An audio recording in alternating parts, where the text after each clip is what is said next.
Gustong-gusto ng lahat ang isang klasikong egg mayo sandwich.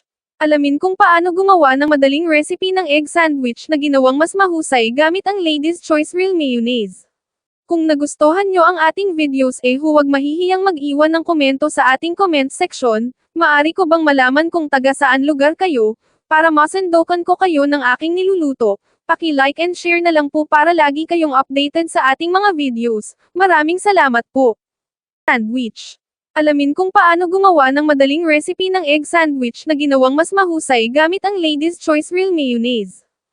Ang isang egg salad sandwich ay isa sa mga pinakamadaling sandwich sa mundo na gawin, lalo na kung mayroon ka ng mga hard-boiled na itlog. Ito rin ay isang mahusay na paraan upang magamit ang mga natirang itlog pagkatapos ng Pasko ng pagkabuhay.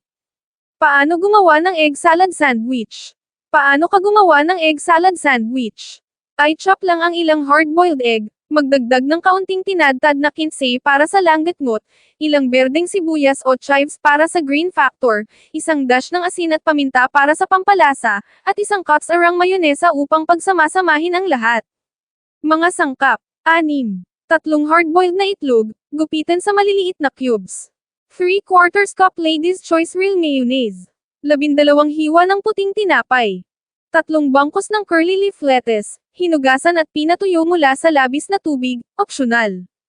2 pirasong hinog na kamatis na salad, hiniwa, opsyonal. Paraan ng pagluluto: pagsamahin ang pinakuloang itlog at Lady's Choice Real Mayonnaise sa isang mangkok. Haluing mabuti. Timplahan ng asin, paminta, at asukal ayon sa panlasa. Para magdagdag ng malusog na twist sa iyong classic egg sandwich, maaari kang mag-ayos ng 3 hanggang 4 na piraso ng dahon ng lettuce sa tinapay pagkatapos ay ikalat ang timpla sa lettuce, itaas na may 1 hanggang 2 hiwa ng mga kamatis pagkatapos ay takpan ng 1 pang hiwa.